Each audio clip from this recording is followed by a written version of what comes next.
Hola, ¿qué tal? Buenas, Buenas tardes, ¿cómo andan? Va llegando la gente. ¿Todo bien, Salva? ¿todo bien? ¿Y tú, Seba? Todo bien. Me alegra. Vamos a darle unos minutos para esperar que la gente se vaya joineando. Y nada,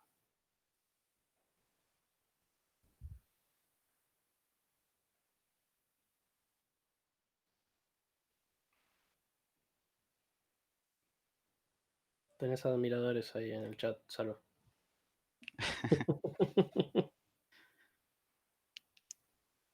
bueno, vamos comentando un poco sobre qué va a ir la Tech Talk de hoy.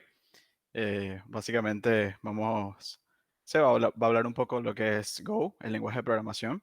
Vamos a hablar un poco de estructuras de datos, lo que son manejo de control de flujos, qué es Go, por qué se utiliza, las cons, los pros que tiene Go. Vamos a ver algunas empresas que utilicen Go y cosas por el estilo. Ya más adelante, en unos minutos, cuando le demos inicio a la charla, se os va a entrar un poco más en detalle en cada una de estas cosas. Dale, gracias, Salva.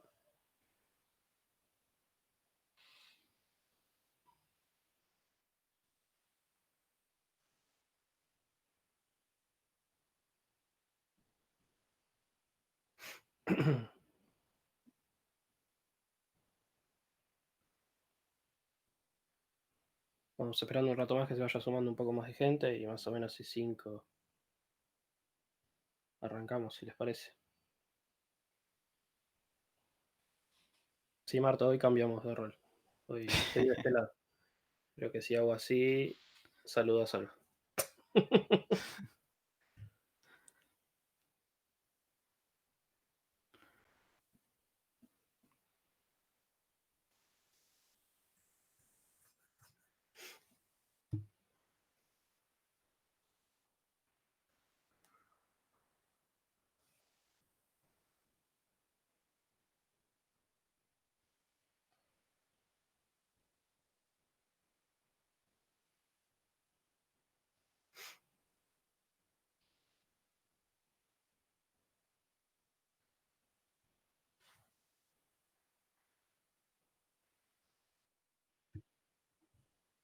Dale, ahora vamos a ir arrancando, ya son las y 5, así que nada, Sebas, te dejo la posta a ti.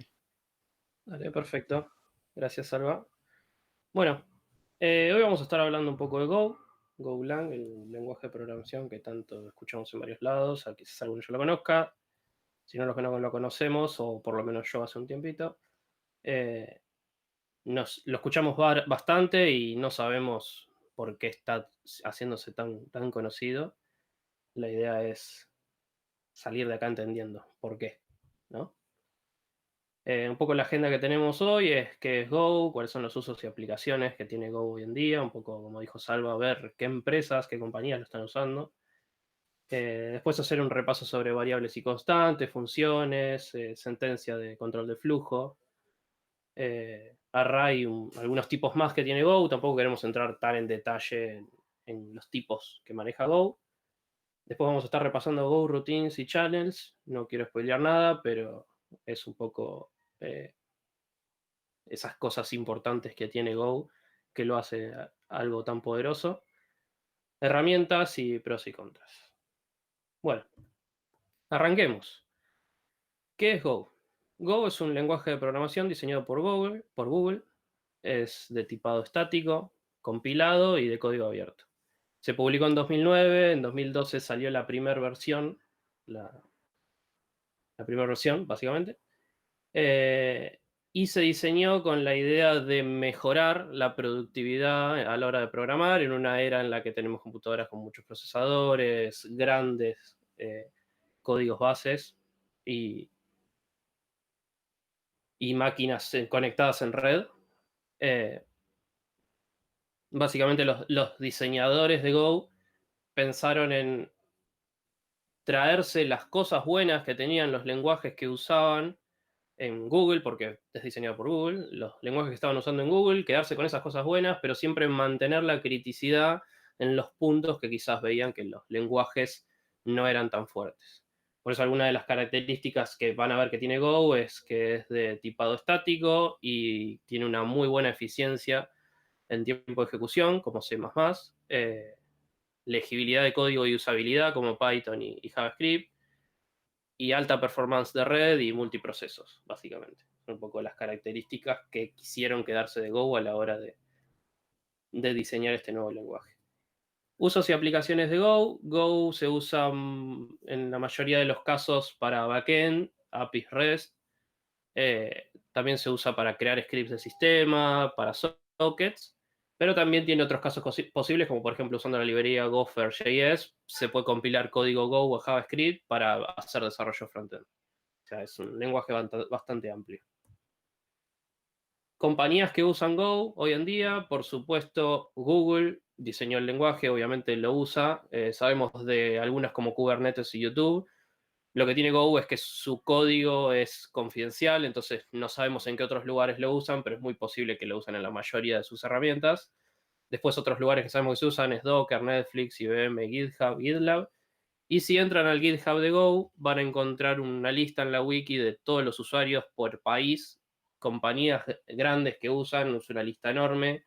No quise traer todos acá porque no, me pareció que sumaba mucho, pero nada, si quieren tienen ahí el link y pueden ir a mirar qué otras compañías usan Go hoy en día. Bien, arranquemos con una demo, mucha teoría, pero nada, arranquemos con un Hello World, como se empieza con todo el lenguaje.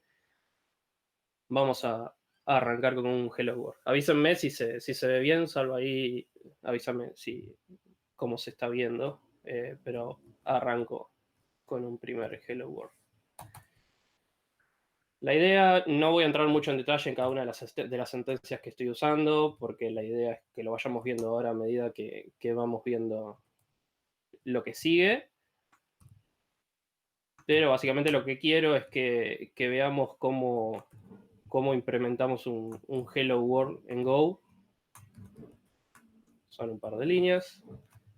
Con esto ya tendríamos un Hello World. ¿Cómo lo corremos? Bien. Estamos dentro de la carpeta donde tengo este helloworld.go. Los archivos de Go son .go. Y para correrlo, básicamente hago un go run, el nombre del archivo, Hello World. Y listo. No hay más magia. Obviamente, para esto se necesita tener instalado en la computadora Go. Para instalar Go, después les voy a dejar el link donde ir. Son 3 pasos, no tenía mucho sentido que entremos a explicar cómo se instala. Son 3 pasos sencillos: descargarse un archivo, instalarlo, correrlo y setear ahí alguna base. Aparte depende del sistema operativo que estés usando. Así que nada, después les dejo ahí un link como para poder instalar. Sí. Te comento rápido. En el chat me dicen que se ve perfecto, primero que todo, así que mantengamos este tamaño. Bueno, Y una cosa que te iba a consultar sobre lo que hiciste acá. ¿Ese package main le puedo poner cualquier cosa? ¿O tiene que ser específicamente main? Nuestro flujo principal del programa que estamos implementando tiene que ser el paquete main. No podemos ponerle paquete banana porque no va a servir. Incluso también con la función. Al mismo, si alguno conoce C o usaron, sabemos que la función main es la que se corre al momento de ejecutar un programa. Si yo tengo varias funciones acá, la que se va a ejecutar primero es main. Pero hay que respetar esos nombres, básicamente. Vale, Seba, gracias. No, por favor. Bueno, bien, sigamos con la texture. Bien, arranquemos un poco por lo que son las variables. La sentencia var declara una lista de variables, como en la lista de argumentos de funciones, lo vamos a ver más adelante. El tipo de las variables van al final. Como dije, Go es un lenguaje de tipado estático, así que todo lo que declaramos tiene que tener su tipo. En este caso tenemos 3 variables ABC que son de tipo booleano, una variable i que es de tipo entero. Básicamente estas sentencias var se pueden usar a nivel de paquete, como vimos recién, por fuera de las funciones, o en el nivel de la función. Adentro de las funciones declarar las variables que queramos. Se puede incluir un inicializador al momento de declarar una variable. Yo, por ejemplo, ahí puedo decir var i int es igual a 3. Y una cosa importante, al momento de inicializarlo, si lo inicializamos podemos tranquilamente omitir el tipo, porque Go toma o difiere el tipo de la variable del valor que le está seteando. Si yo pongo var i igual a 3, va a diferir que i es de tipo entero por el tipo que tiene el valor que estamos inicializando. Acá abajo podemos ver que estamos definiendo tres variables, number, isInitialized y message, que tienen los valores 3, true y hello world. Bien. Repitiendo un poco, Go es de tipado estático. Acá podemos ver algunos de los tipos principales que se usan en Go. Booleano, string, int unsigned y muchos otros, que algunos son aliases de otro tipo. Pero nada, estos son los básicos. Así como hay estos, hay muchos otros más que lo pueden ver en la documentación de Go sin problema. Pero con esto, para arrancar, alcanza y sobra. Tenemos constantes en Go también. Se declaran como las variables, pero básicamente con la keyword const, que pueden ser caracteres, strings, booleanos, números, valores numéricos, perdón. Y lo importante es que las constantes se pueden usar en los mismos contextos en los que se puede usar las variables. O sea, al nivel de paquete, a nivel de la función, es lo mismo, no hay problema. Sigamos un poco más con variables. Go tiene algo que se llama declaración de variable corta, que básicamente se puede usar solo dentro de las funciones y se usa con la sentencia dos puntos igual. Cuando hacemos una declaración de variable corta, lo que estamos haciendo, como tenemos ahí k dos puntos igual 3, seteamos el valor 3 a la variable k y al mismo momento estamos declarando esa función. Si yo haría un k igual 3 sin haber declarado la función primero, eso va a fallar al momento de compilar, porque la variable no está declarada, no se sabe de qué tipo es, y como pasa hoy en día con C, ¿no?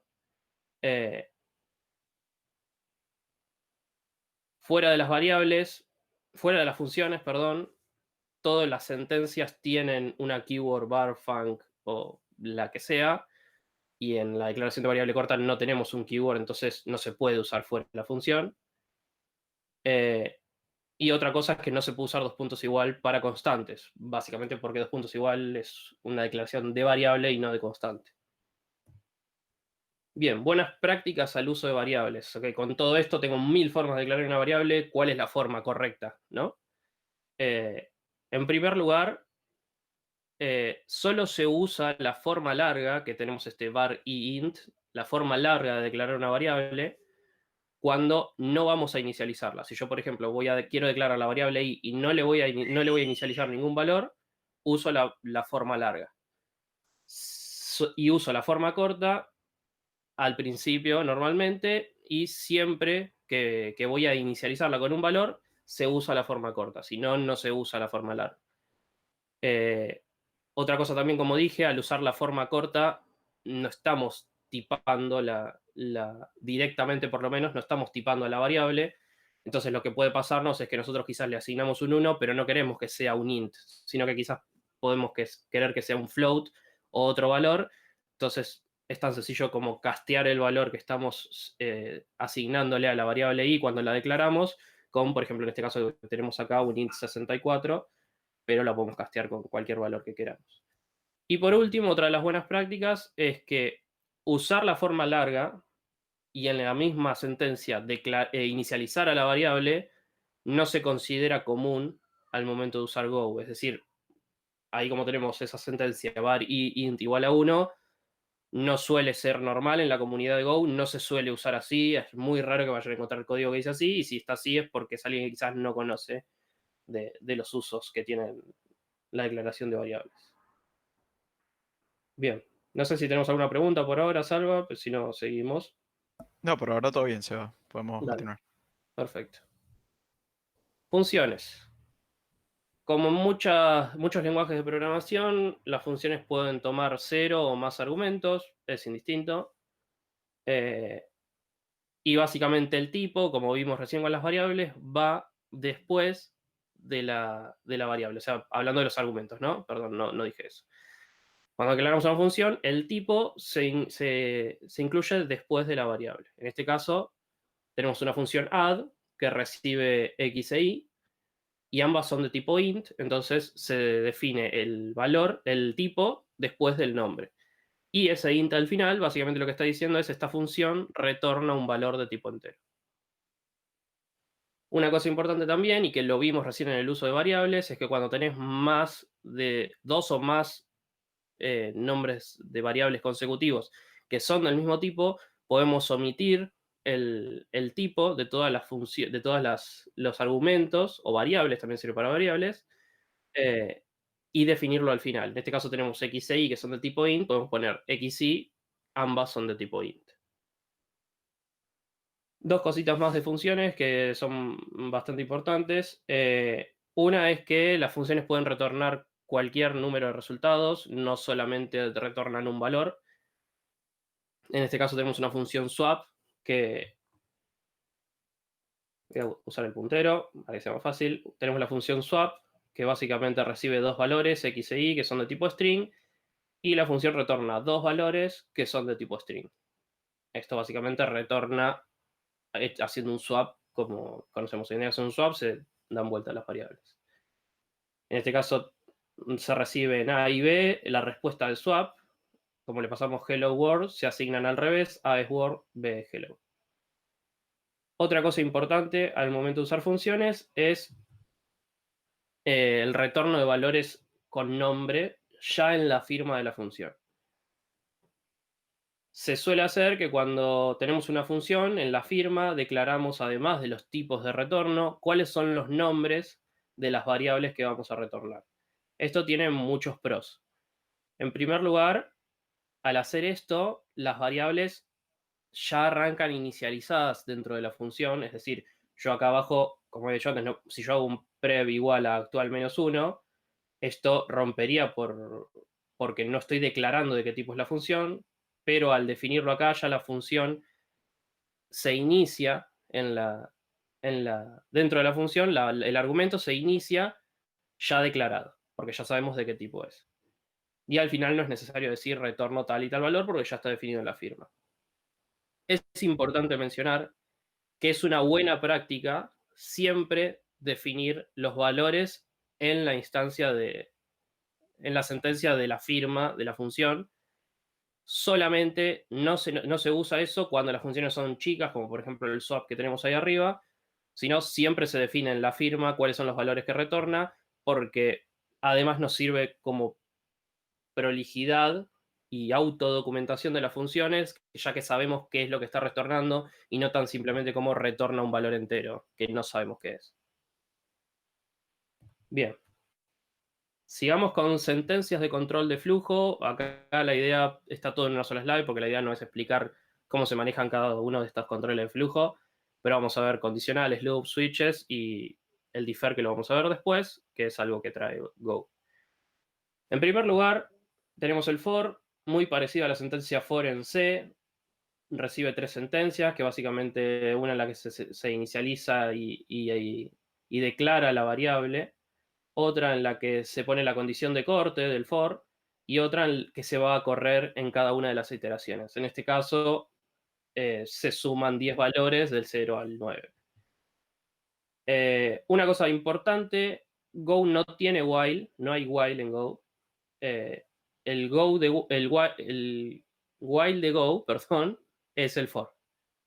Se usa el for solamente con la sentencia de corte, que al fin y al cabo termina siendo lo mismo. En este caso, sería como un while sum menor a 1000 y básicamente va a cortar cuando sum sea menor a 1000. Seba, te consulto algo rápido. Sí. Si en este caso, en el for, yo quisiera hacer algo así como un while true, ¿cómo lo haría? Eh, los loops infinitos en Go se pueden hacer como el while true, se podrían hacer con un for sin declarar la sentencia de corte. O sea, sería un for espacio llave y directamente ahí lo que estás declarando adentro. Y eso básicamente va a iterar hasta que una condición de corte interna del for corte la ejecución de ese for. Pero básicamente el while true en Go sería un for sin sentencia de corte. Vale, perfecto. Gracias, Sebas. No, gracias a vos. El if-else, como en muchos otros lenguajes, tenemos if, else if, no se usan paréntesis, se declara cuál es la condición que tiene que cumplir y básicamente acá tenemos un if que recibe frutas y responde de qué fruta es. En el caso que no sea ninguna de esas tres, dice, bueno, no sé qué fruta es. Sencillo. En el caso del switch, tenemos el switch recibe un valor y lo evalúa contra los valores que tienen los case, y en el caso de no match con ninguno, va contra el default. Una cosa importante, creo que ya lo había nombrado, pero Go define una forma de formatear las cosas, el estándar, digamos, y el estándar para Go es que los case estén en la misma línea que los switch. Para mí no es algo normal, no es algo que me guste, pero bueno, la gente de Go lo diseñó y lo definió así. Hay incluso una librería interna de Go, que la vamos a ver más adelante, que nos formatea el código al estilo linter, que nos formatea todo el código de la forma estándar en que se usa en Go. No es que va a romper si está el case identado hacia adentro, pero si vos corres esa librería sobre esto, te va a identar los case a la altura del switch. Por eso, más que nada, para que se entienda por qué está hecho así, no es que lo puse así porque lo use, porque capaz que uno está más acostumbrado a verlo identado hacia afuera. Aunque me he encontrado algunos que lo usaban hacia adentro también, pero bueno, no entremos en esa discusión ahora. Bien, vamos al defer. Defer es una sentencia que básicamente, como lo dice el nombre, difiere la ejecución de una función hasta el final de la ejecución de la función en la que mando a diferir una. En este caso, primero repasemos, esta función main difiere la corrida de imprimir en pantalla la palabra world, luego imprime la palabra hello. Una vez que termina el flujo de esta función main, se corre la función que se haya diferido. En este caso se va a imprimir hello y en la siguiente iteración se imprime world. Una cosa importante acá, la llamada a la función se evalúa en el momento en el que se hace el defer. No se llama la función, sino que se evalúan los argumentos que están en esa función. Yo en el momento que hago defer y se corre esta línea, se evalúa el argumento que recibe acá, en este caso Word, pero si esto fuera una variable, se guarda el valor de esa variable en ese momento. Después se sigue ejecutando el resto del código, esa variable puede cambiar, pero ya quedó guardado con ese valor, y en el momento en el que termine toda la ejecución, se va a mandar a correr la función con ese valor que ya se evaluó en el momento que se definió el defer. Otra cosa importante, se puede usar más de un defer en una función. Importante saber que los defer funcionan como un stack. Todo defer que vos corres se apila en un stack, y al momento que termine la ejecución se va desapilando. ¿Qué significa eso? Si yo hago 2 defer, cuando termine la ejecución de mi programa, de mi función, o sea, a nivel de función, va a ejecutar el último defer que hiciste primero y el primero que hiciste al final. Last in, first out, básicamente, el LIFO. Bien, vamos a una demo de defer para entender un poco para qué usaríamos esto, porque está muy lindo, se ve que está copado, pero quizás no tenemos todavía un ejemplo. Bien, vamos a la primera, que es esta. Demo 2, execution time. Bien. Veamos el código primero. Una de las cosas para las que podemos usar defer es, por ejemplo, estoy corriendo, que más que nada cuando quizás hacemos scripts del sistema, que es una de las cosas para las que se usa Go, y queremos saber cuánto tiempo tardó la ejecución de nuestro script. Nosotros podemos decir, bueno, arranca mi función, inicializo y declaro una función t que me dice cuál es el tiempo en el momento en el que arranca, y mando a diferir la corrida de una función que me va a imprimir qué tiempo pasó desde que se inicializó hasta el momento en el que se corra esta función. Como dijimos, las funciones que están en defer se corren en el momento que termina la ejecución de la función. Por lo tanto, cuando termine la ejecución de la función, básicamente vamos a tener el tiempo que tardó en ejecutarse la función completa. ¿Qué hace la función?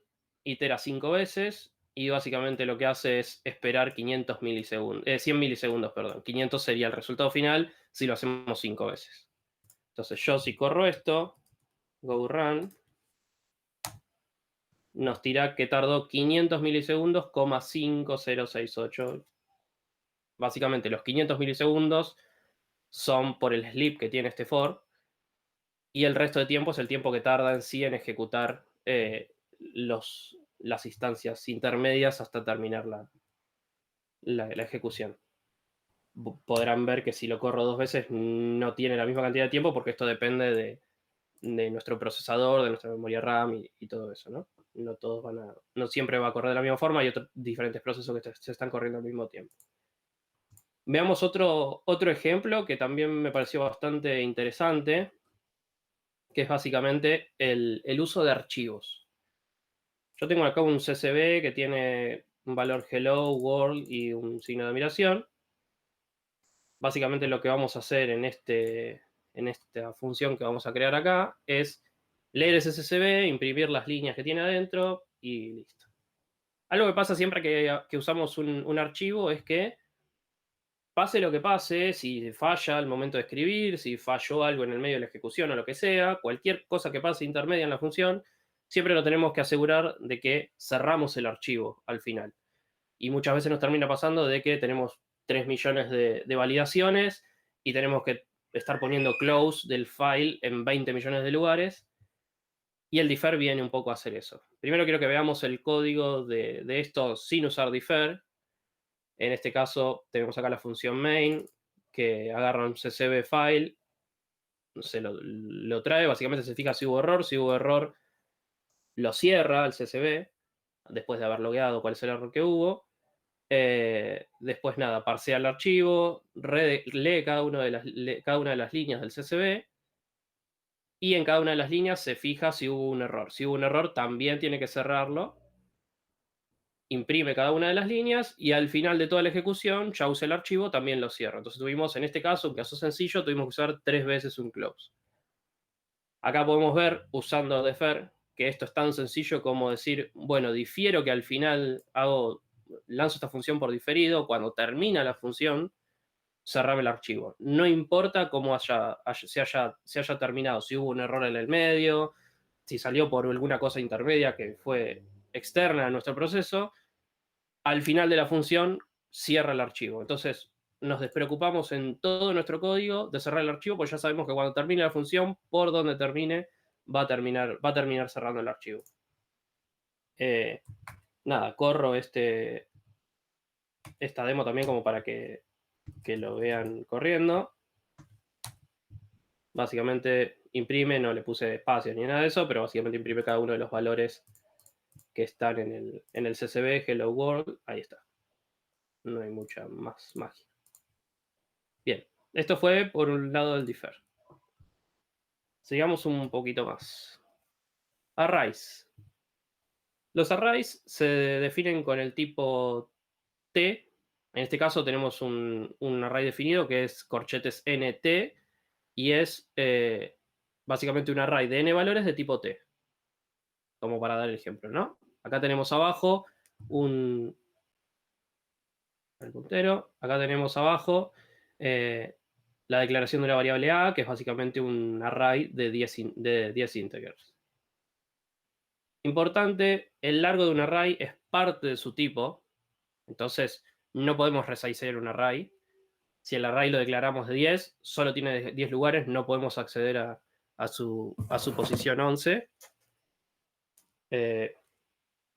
Denme un segundo que me fallaron los auriculares y quedo sin batería.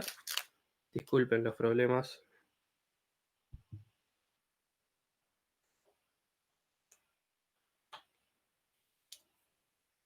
Inconvenientes técnicos.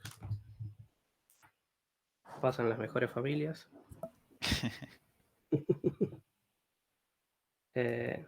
Bien. ¿Se sigue escuchando bien? Sí. Perfecto. Muchas gracias. Bien. Entonces, el largo de un array es parte de su tipo. Como dijimos, no se puede resizear. Si el array es de 10, no podemos acceder a su posición 11, por ejemplo. Y aunque esto parece preocuparnos porque parece limitarnos en algún sentido, no se queden con eso porque tenemos otras herramientas para usar también que no son directamente arrays, que hace esto un poco más dinámico y hace que no nos preocupemos en que los arrays no puedan ser resizeados. Bien, veamos más tipos. No voy a entrar en detalle en cada uno de los tipos extra que se usan dentro de Go, porque no es la idea de la TextOrg. La idea de la TextOrg es entender un poco qué es Go y después dar un poco de lo que es lo importante en Go. Pero básicamente Vamos a repasar cada uno y la idea es que si hay alguna segunda Tech Talk porque a alguien le interesa seguir aprendiendo más sobre Go, podemos quizás entrar un poco más en profundidad en cada una de las cosas. En primer lugar, Go tiene punteros. Los punteros, para quienes hayan usado C, ya saben lo que es. Para quienes no conozcan qué es un puntero, básicamente un puntero es una instancia, una referencia a una porción de memoria en la que se puede guardar un valor, uno o más, es indistinto, depende del tamaño que estemos instanciando, ¿no? Y se guarda una referencia a ese valor. Ese valor, por esa referencia, digamos, se puede pasar y estar teniendo acceso a una porción de memoria en la que tenemos determinada información guardada. Después tenemos structs, al igual que en C también. Básicamente un struct es una colección de campos. En este caso tenemos un struct que es de tipo vértice y tiene dos valores x y que son enteros, y básicamente vos instancias algo de tipo vértice y te va a traer una estructura de este tipo. Tenemos slice, así como los arrays, como dije antes, tienen un tamaño fijo. El slice, por otro lado, tiene un tamaño dinámico. No necesitamos setear de qué tamaño es el slice al momento de declararlo, sino que es un poco más dinámico el uso de los arrays en ese sentido. Acá tenemos un ejemplo. Una cosa que no dije, que la tenemos ahí escrita, es que en la práctica los slices son mucho más comunes que los arrays. Se suelen usar más slices que arrays. En este caso tenemos un array de números primos, que usando la forma corta, es un array de 6 enteros, 2, 3, 5, 7, 11 y 13, números primos, 6. Y básicamente acá abajo declaramos un slice que es de tipo enteros, o sea, es un slice que tiene tipo enteros y básicamente se define diciendo, se inicializa diciendo, tráeme los valores del array primos del 1 al 4. Importante acá, empieza en el índice que se marca primero y se llega hasta el índice anterior al que se marca después. Por eso podemos ver que acá se toma el índice 1, 2 y 3, el 4 no se toma en cuenta. Bien, después tenemos maps. Maps es bastante común, así como también los slides. Si han usado Python, se suele ver esto en Python. Y acá empezamos a ver también un poco lo que es la mezcla de se trajeron un poquito de C, un poquito de Python y tratar de hacer una mezcla de todas las mejores cosas de cada uno. Básicamente el map es un key value en el que tenemos un array en el que los índices son keys y los values son values que básicamente pueden ser de cualquier tipo. En este caso, en este ejemplo que tenemos acá, tenemos este map que tiene keys de tipo string y values de tipo int. Pueden ver que tenemos 1, 2, 3, y yo abajo hago un print line de lo que está mapeado en la key 1 en inglés, más la key 2, y eso me termina dando como resultado 3. Porque básicamente eso me evalúa el valor que tiene como para esa key el map. Si vieron map ya saben lo que es, pero bueno, para ver si alguien no lo conocía. Bien. Cortando un poco con lo que es forma de usar arrays y todo eso, vamos a ir a lo que es Go Routines. Como dije en un principio, se trató de diseñar Go teniendo en cuenta la programación de hoy en día, lo que tenemos hoy en día en cuanto a tecnología, que una de esas cosas son, por ejemplo, la programación multiproceso. Entonces se trató de hacer que Go tenga nativamente un manejo de concurrencia que muchos de los lenguajes hoy en día no tienen y suelen correrse en un solo hilo y no se puede manejar, nosotros no podemos manejar directamente eso. Entonces, se dice que Go es una de las cosas más fuertes que tiene y es por una de las cosas que más se usa Go hoy en día y nos lleva a tener cosas muy performantes al poder manejar nativamente la concurrencia. Vamos a ver un poco qué son las Go Routines. Una Go Routine básicamente es un thread liviano que es manejado por Go en tiempo de ejecución. Un thread, o sea, básicamente nosotros, por ejemplo, en JavaScript tenemos un único thread en el que se corre todo. En Go podemos decir tal función mándamela a correr en un thread aparte, indistinto de mi thread principal en el que estoy corriendo mi función. Acá tenemos, por ejemplo, la declaración de cómo se hace esto. Básicamente, si vos tenés una función f de x y z y querés esta función correrla, ejecutarla en un thread distinto, se antepone el keyword go, espacio, y la función que queremos mandar en un thread distinto. Y automáticamente esta función se manda a correr en una go routine nueva. No se habla de threads, sino se habla de go routines. Son distintas rutinas que pueden correr en distintos threads indistintamente y es algo que termina manejando la computadora en sí porque es la que va a terminar decidiendo cuál es en qué hilo del procesador puede correrlo, dependiendo de la memoria RAM, pero además dependiendo de la memoria RAM, pero básicamente nosotros tenemos el manejo de decir esto correrlo separado de esto sin ningún problema. Importante remarcar que la evaluación de f, x, y, z ocurre en el hilo en el que estamos mandando a correr esta función en otro thread. Pero la ejecución de la función en sí se hace en el thread nuevo, en la nueva go routine. Entonces, x, y, z se va a tomar de las variables que tenemos en nuestro thread que estamos mandando, incluso la función de nuestro thread que estamos manejando y mandamos a correr esto aparte. Seba, Vamos, tengo sí, una consulta rápida. sí, sí. ¿Existe un número finito de Go routines al que yo pueda inicializar? No hay un límite. Teóricamente vos podés correr todas las Go routines que vos quieras, pero yendo a la práctica existe un límite físico que es el hardware que nosotros disponemos. Eh, Incluso si se fijan en internet hay varios benchmarks de cuánto consume en una máquina dependiendo cuántos Go routines tengas abiertos. Eh, pero, por ejemplo, para darte un número como para más o menos ponernos en un lugar, una máquina que tiene 4 GB de memoria dicen que llega a correr casi 1.000.000 de Go routines. Obviamente no vamos a esperar que ese millón de Go routines se corran exactamente al mismo tiempo, porque tenemos un limitante que es la computadora en sí, el hardware que tiene la máquina, el microprocesador, la memoria RAM, pero básicamente con eso, poniéndole 1.000 o llegando a 1.000 Go routines en una máquina de 4 GB, matamos la máquina. Nada, si les interesa un poco más eso, hay 1.000.000 de benchmarks en internet que se pueden fijar de cómo performa una computadora dependiendo de la cantidad de Go routines que se estén corriendo. Vale, gracias, Sebas. No, gracias a vos.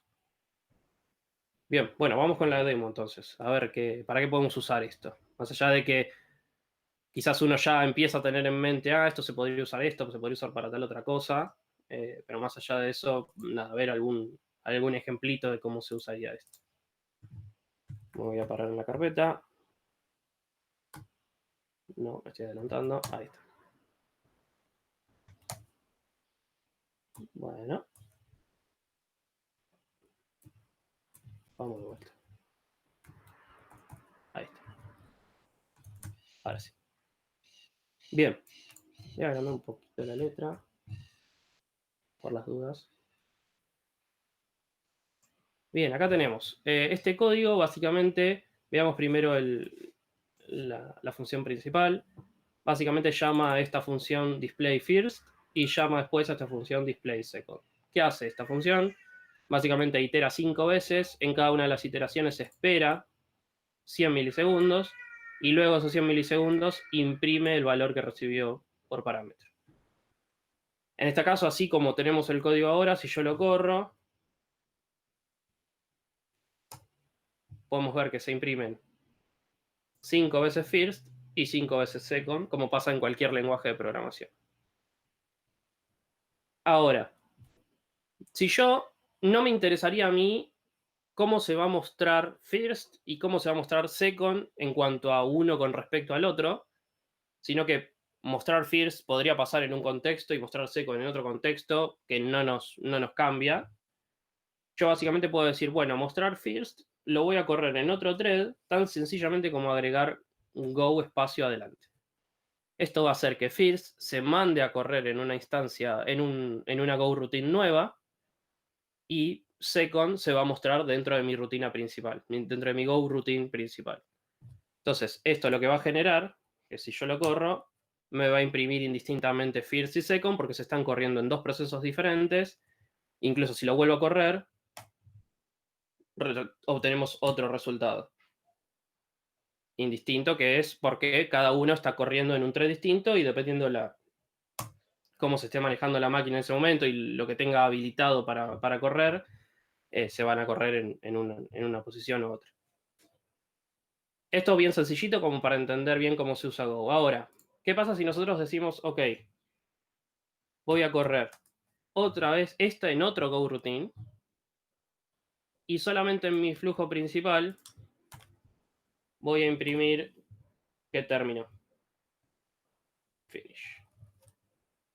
¿Qué pasa en este caso? Mando a correr first en una Go routine, mando a correr second en otra Go routine y mando a correr finish, a imprimir finish, tan sencillamente como eso, sin esperar ningún tiempo, imprimo finish.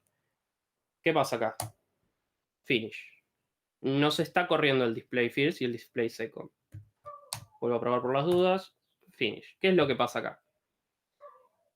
Cuando yo mando a correr esto en una nueva Go routine, esto se va a otra Go routine distinta. Yo sigo en mi Go routine principal.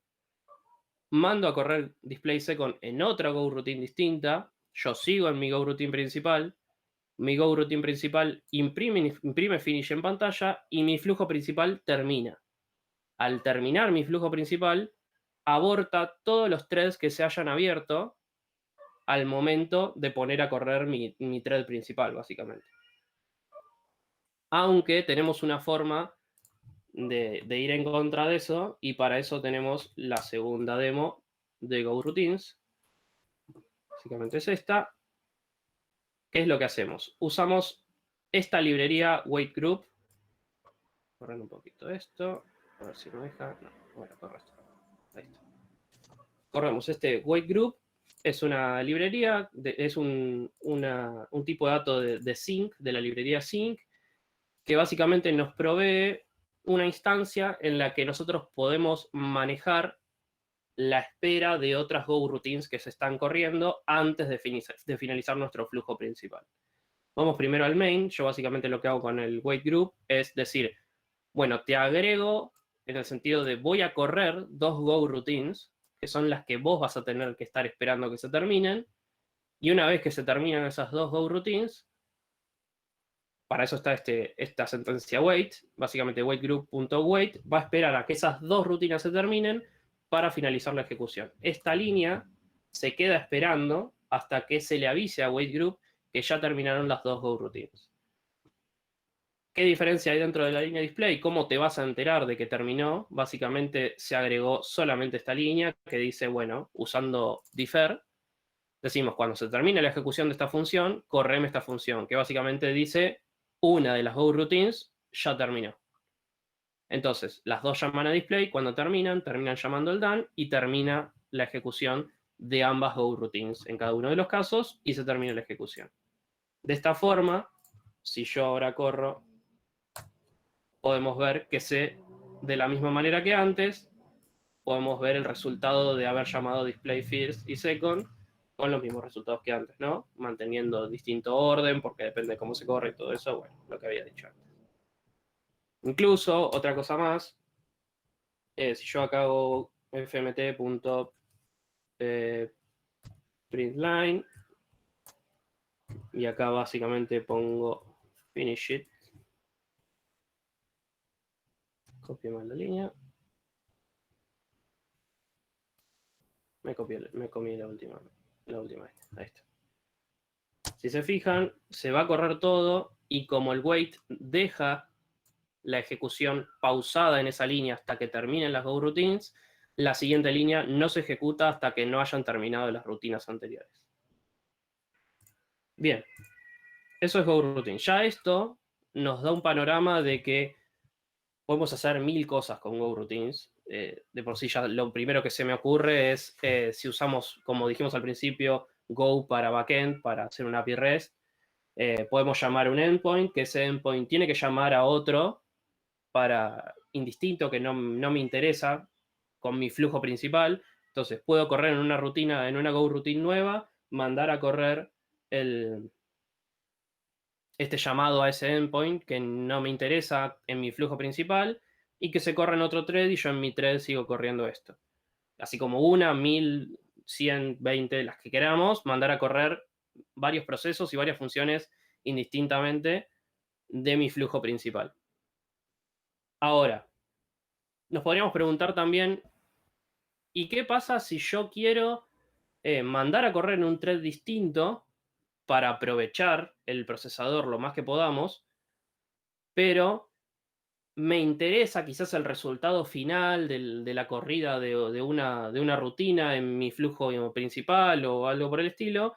Me interesa saber en qué terminó eso o qué es lo que pasó, y al mismo tiempo aprovechar esta concurrencia que nos provee Go. Para eso tenemos lo que es channels. So, antes de ¿Sí? que, eh, antes de que continúes, te quería hacer una pregunta de GoRoutines. Sí. ¿Hay alguna manera de, digamos, entrar al thread específicamente el que estamos tratando de leer la información o del que estamos ejecutando algún proceso? No tenemos forma de saber en qué hilo se está corriendo la Go routine, digamos. No es que podemos decir esto corrérmelo en el hilo 1, este en el hilo 2, y podemos instanciar a esos hilos, por lo menos no con Go routines, así directamente. Pero lo que podemos hacer es manejar channels, que es lo que vamos a ver ahora, que básicamente nos provee, y vamos ahora directamente a channels, si te parece, y vemos que podemos tener una comunicación entre Go routines, más allá de que se corran por separado, podemos tener una comunicación entre ellas, básicamente. Si te parece, vamos a ver Vale, channels y con eso contesto tu pregunta, creo. vale, perfecto. Gracias. No, gracias a vos. Channels básicamente son un tipo de conducto que va a través de, o sea, veámoslo como algo cross thread, cross go routine, en el que atraviesa todas las go routines y todas las go routines tienen acceso.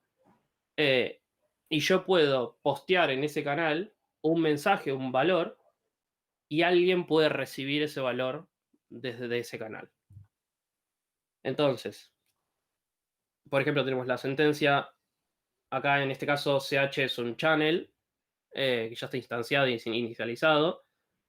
Acá abajo, si quieren, vamos directamente a eso. Los canales se tienen que crear antes de usarlos, usando la sentencia make chan. Chan es el tipo de un channel.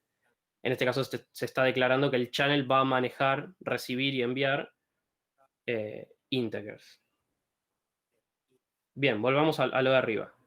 Yo puedo enviar un valor al channel, básicamente con la instancia, con la sentencia ch flecha hacia la izquierda b.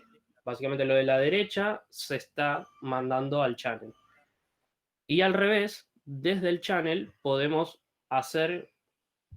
recibir un valor que se haya seteado, perdón, que se haya seteado dentro del channel, que se haya publicado en el channel, digamos. En este caso se recibe en esta variable b, que usando la forma corta de paso repasamos, lo que hace es declarar e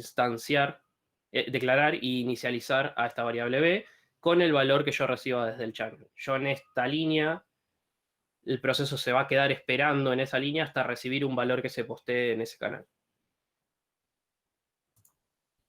Una imagen vale más que 1000 palabras, así que vamos a una demo y vemos el uso de channels directamente en,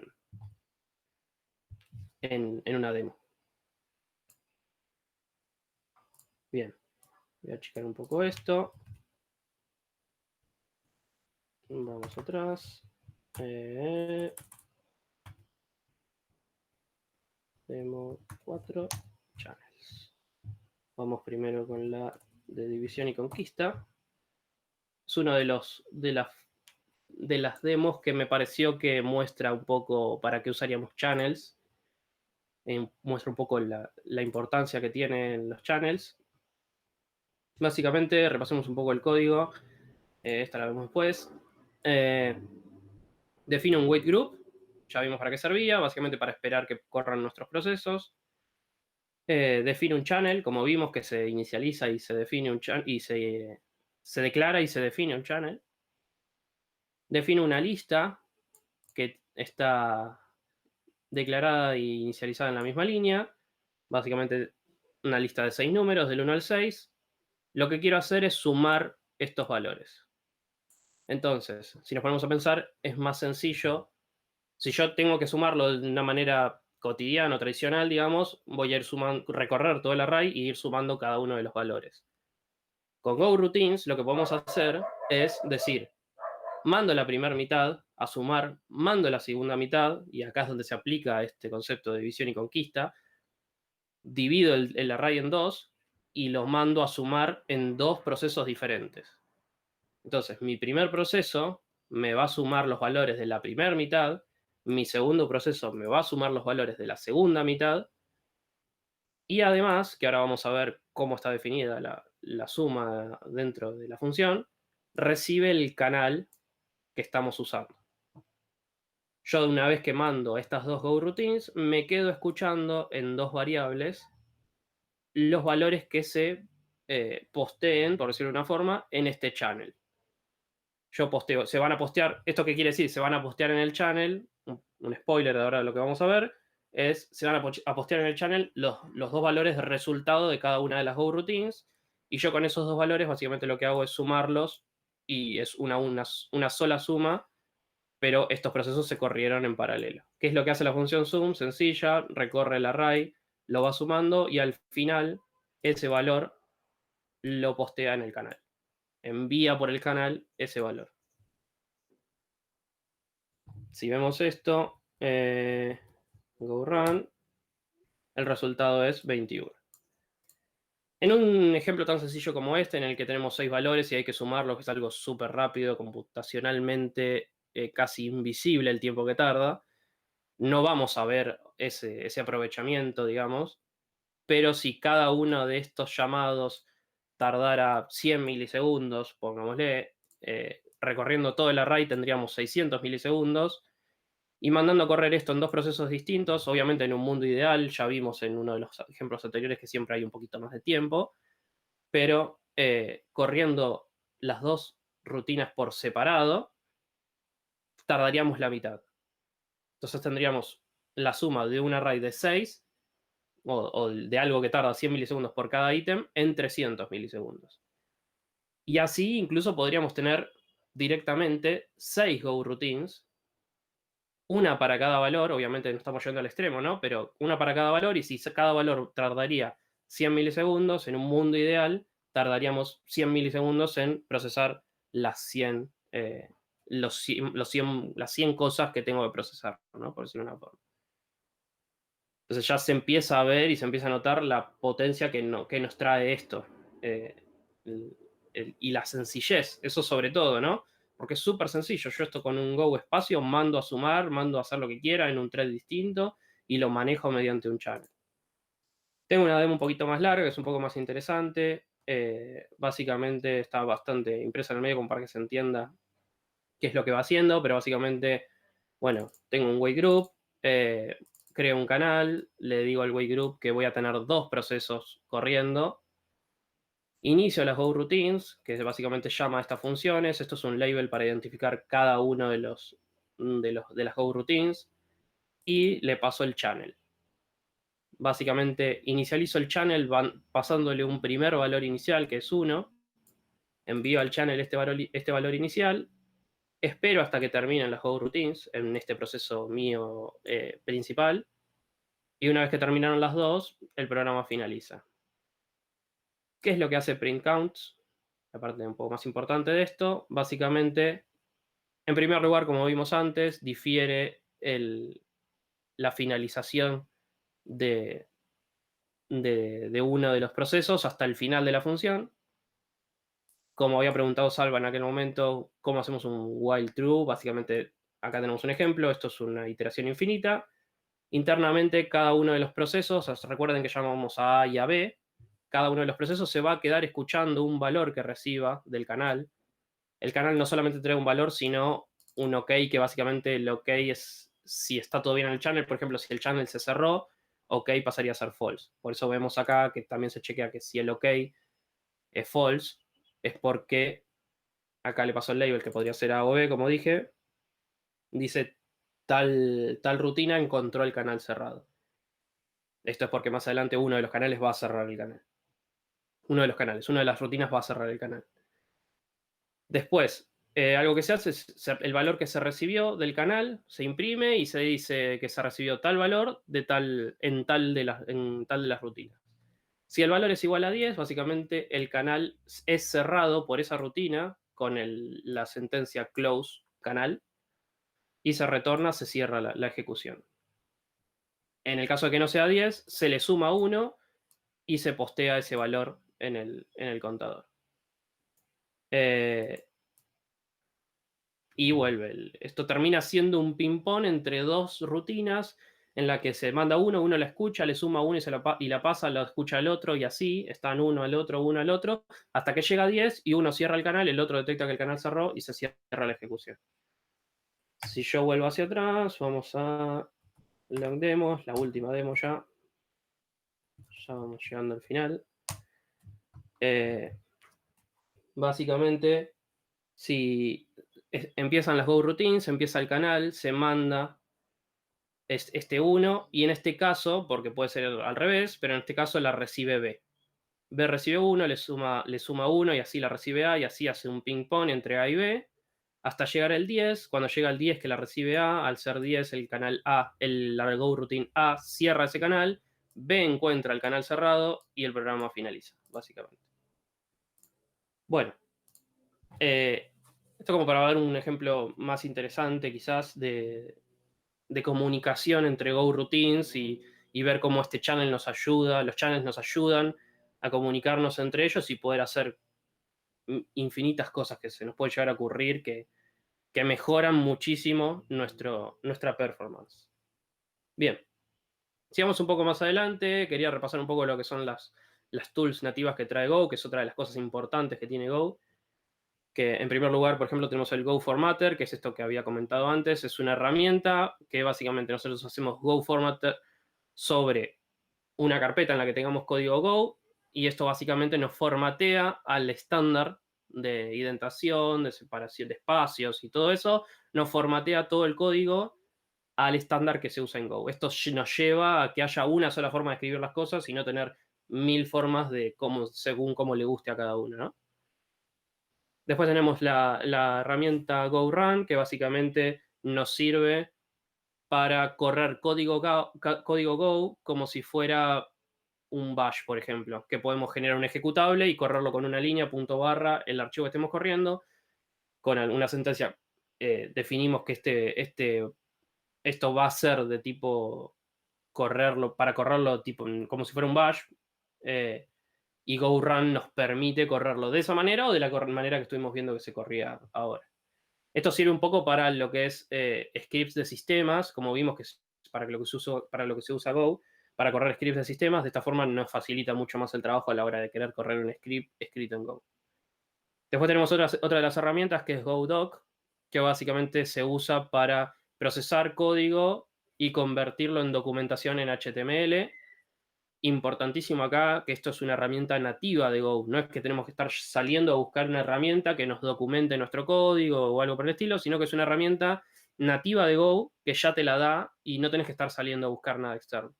Lo mismo pasa con la de testing. Por ejemplo, tenemos un paquete de testing que provee soporte para test automatizado de paquetes de Go, que te la provee Go. No es como, por ejemplo, estás en JavaScript y decís tengo que salir a buscar, no sé, ¿qué uso? Jest o Mocha. No, acá ya tenés uno que te lo provee Go, y ya tenés uno nativo de Go que está hecho por la misma comunidad, digamos. Y te lo incluye, vos te instalás Go y ya tenés todo esto gratis, digamos. Por último, tenemos GoGet, además de que tenemos 1.000.000 de librerías y paquetes nativos. Tenemos GoGet por si nos queremos traer alguna librería externa, porque capaz que no nos alcanza, queremos alguna externa, podemos traernos una librería externa haciendo tan sencillamente como un GoGet, y hasta puede ser un link de un GitHub que nos trae el código a nuestro proyecto. Por último, y cerrando un poco con la Tech Talk de hoy, la idea es repasar un poco los pros y contras. Vamos a ver algunas cosas que ya estuvimos viendo y otras nuevas que quizás no se habló. En primer lugar tenemos los pros. Go es muy sencillo de aprender, básicamente porque es muy simple. Hay solo una forma de escribir las cosas. Con esto de Go Formatter que comentaba, ya sabemos cuál es el estándar, sin necesidad que nadie nos los enseñe, porque ya hay una librería que te estandariza tu código. Y además es muy sencillo, las sentencias son muy sencillas, es muy fácil de usarlo. También obviamente hay que tener en cuenta que un gran poder conlleva una gran responsabilidad, por eso hay que tener en cuenta que, qué sé yo, manejo de concurrencia y todas esas cosas no es algo tan sencillo. Eh, pero bueno, Go lo tiene para usarlo. Después, bueno, como dije también anteriormente, alta performance, modelo de concurrencia nativo, con esto de Go Routines, channels y todo eso, es nativo de Go y podemos usar concurrencia con Go solo sin tener que ir a buscar algo externo. Algo que no nombré, el Garbage Collector, como está en C y en varios otros lenguajes, que no suele estar en todos, básicamente, porque está como pro, porque es muy performante el Garbage Collector. Por si alguien no sabe lo que es un Garbage Collector, es básicamente una herramienta que se encarga de limpiar cualquier instancia de memoria o información guardada de nuestro programa que no se va a usar más, que quedó ahí y nadie la va a usar. Entonces el Garbage Collector básicamente se encarga, como el nombre lo dice, de recolectar la basura. Si les interesa un poco más, está en Wikipedia, lo pueden googlear y está mucho mejor explicado, ¿no? Después nada, una gran comunidad tiene Go, que está creciendo muy rápidamente. Imagínense que la versión 1 recién salió hace menos de 10 años, en 2012, y ya hay un montón de compañías que están usando Go por lo poderoso que es y las cosas buenas que trae. Otra de las cosas son la librería estándar que trae Go, ya de por sí es muy poderosa, y el soporte de testing también es una de las cosas buenas que trae Go. Así como tenemos muchos pros, no todo es color de rosas, hay contras también, no es Go el lenguaje perfecto. Eh, las contras en este caso, hay algunas que pueden mejorarse, otras que no, pero por ejemplo tenemos que Go es un lenguaje joven, por lo tanto la comunidad, por más de que crece muy rápido, está en un primer inicio y está creciendo todavía no está formada, no está formada la comunidad. Por eso también tenemos el tercer punto, que es hacen falta expertos. No hay muchos expertos en Go, más allá de que está en el top de lenguajes más usados hoy en día, no hay mucha cantidad de expertos en Go. Eh, Otra de las cosas que también es una pata que le falta a Go es que no soporta funciones genéricas, es muy fuertemente tipado. La gente de Go, al momento que lo diseñó, dijo que... eh, no, perdón, eso me equivoqué. Perdón. Pero básicamente no se soportan funciones genéricas. Escuché por ahí que supuestamente están pensando en... Ahí me volvió lo que iba a decir. La gente de Go dice que básicamente las funciones genéricas son más una comodidad que una utilidad. Entonces es como que no le dieron mucha bola para esta primera versión, pero también se dice que se está pensando para la versión 2 hacer algo. Eh, en cuarto lugar tenemos que Go es orientado a objetos, pero parcialmente. ¿Por qué parcialmente? No hay clases en Go, no podemos definir una clase. Entonces, no es del todo orientado a objetos Go. Y por último, no se pueden sobrecargar funciones. Básicamente, no podemos declarar una función que puede o no recibir un parámetro. Entonces, si vamos a necesitar poder o no enviarle un parámetro a una función, tenemos que definirla dos veces, una que recibe ese parámetro y otra que no. Además de las funciones genéricas, también es algo que se está pensando para la V2, pero nada, no sabemos hasta que no salga, no sabemos si realmente va a estar. Terminando un poco ya, les dejo algunas referencias. Les súper recomiendo a Tour of Go, que es el segundo link que tenemos acá. Es en lo que está basado esta Tech Talks. Básicamente es un conjunto de slides, no es muy largo, con un playground al costado en el que te va enseñando paso a paso y que vos puedas ir probando código a medida que vas leyendo documentación, que no es muy larga, como dije, y nada, capaz que en un tiempito te haces un repaso, un tiempo muy corto, te haces un repaso sobre todo lo que es Go y de paso también lo probás. Después nada, cómo instalar Go, como les dije, no hicimos hincapié en eso, pero nada, la forma en la que podemos instalar Go. Documentación de Go, un blog de amigos de Go, tiene cosas muy interesantes, artículos muy interesantes sobre Go. Y por último, el canal de YouTube de Go, que tiene un montón de videos de conferencias y cosas que muestran usos de Go bastante particulares y es bastante interesante. Hay un montón de conferencias en el canal. Así que nada, si quieren pasarle una mirada, saben que ahí hay un montón de cosas. Y gracias, básicamente, eso fue todo.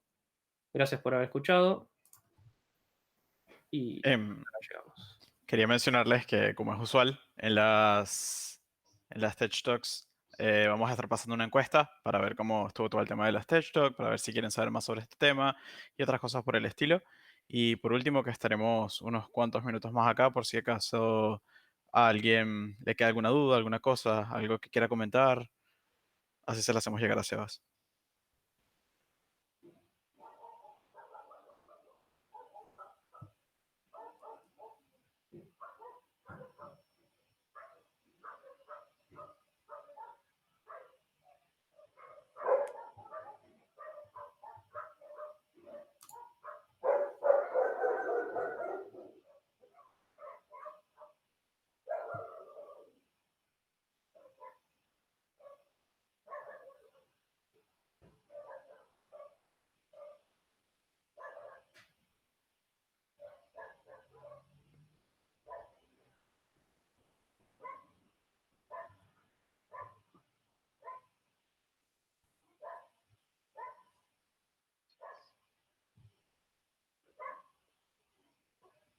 Bueno, si no hay consultas, vamos cerrando. Y nada, no tenemos la próxima Tech Talk, pero en febrero o marzo vamos a estar volviendo con más Tech Talks. Así que nada, estén atentos, que vamos a estar posteando cuáles van a ser las próximas, más llegando las fechas.